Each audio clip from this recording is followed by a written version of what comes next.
வணக்கம்.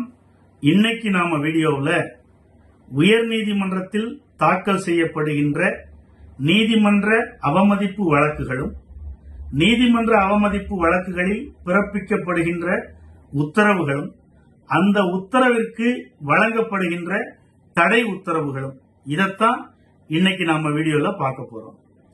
மதுரை உயர்நீதிமன்றத்தை பொறுத்தவரை சமீப காலமாக நீதியரசர் பட்டு தேவானந்தம் அவர்கள் பல்வேறு நீதிமன்ற அவமதிப்பு வழக்குகள்ல சம்பந்தப்பட்ட அதிகாரிகளுக்கு சிறை தண்டனையும் அபராதமும் விதித்து தீர்ப்பு சொன்னார். ஆனா அந்த தீர்ப்புகள் அனைத்தும் இரு நீதிபதிகள் கொண்ட அமர்வுல தடை உத்தரவு வழங்கப்பட்டது. அப்ப இது அவர் காதுகளுக்கும் போயிருச்சு. அப்ப அவர் இன்னைக்கு விசாரணைக்கு பல வழக்குகள் அவர் முன்னாடி பட்டியலிடப்பட்டிருந்தது. அதுல ஒரு வழக்குல போக்குவரத்து துறை செயலாளர் ஆஜராக சொல்லி ஸ்டாச்சுட்டரி நோட்டீஸ் கொடுத்த ஒரு வழக்கு. அந்த வழக்குல அவர் சார்பில் ஏஐஜி ஆஜரானாரு. அந்த வழக்குல நீதியரசர் கேட்கிறாரு, அவர் டிஸ்பென்ஸ் வித் ஃபைல் பண்ணியிருக்காரு, ஓகே, அதற்கு ஏதாவது நியாயமான காரணங்கள் என்ன கிரவுண்ட்ல அவர் டிஸ்பென்ஸ் வித் கேட்கிறாரு அப்படின்னு சொல்லி நீதியரசர் கேட்க அதற்கு ஏஐஜி தரப்புல இருந்து பதில் சொல்லப்படல.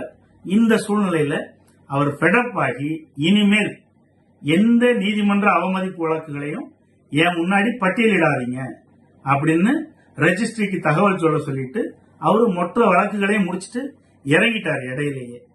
அப்ப அவர் ஃபெடப்பான அந்த ஒரு விஷயத்த நாம பார்க்கும்போது நமக்கு என்ன புரிதல் வருது அப்படின்னு பார்த்தோம்னா, நீதியரசர் சொன்னார், அவரே சொன்னார், நான் நீதி கேட்டு வரக்கூடிய ஒரு பாமரனுக்கும் நீதி கிடைக்கணும் அப்படிங்கிற அடிப்படையில தான் உத்தரவுகள் பிறப்பிக்கிறேன். யார் மேல பிறப்பிக்கிறேன்? ராங் டூயர் மேல.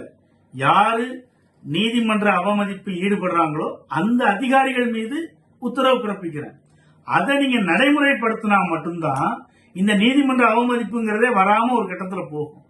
ஆனா இப்படி நான் கொடுக்கிற உத்தரவுக்கு எல்லாத்துக்குமே காலையில உத்தரவு கொடுக்கிறேன், சாயங்காலம் நீங்க ஸ்டே வாங்குறீங்க அப்படின்னா இந்த நீதிமன்றத்திற்கு மேல சாதாரணமா இருக்கக்கூடிய பொது ஜனங்களுக்கு எப்படி நம்பிக்கை வரும்?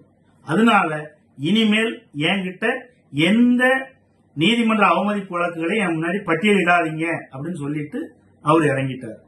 ஏன்னா இது என்னுடைய அனுபவத்துல பார்க்கும்போது நான் நிறைய போக்குவரத்து தொழிலாளர்களுக்காக வழக்கு நடத்துறேன். அந்த வழக்குகள்ல பாத்தீங்கன்னா பல்வேறு நீதிமன்ற அவமதிப்பு வழக்குகள் போடுறோம்.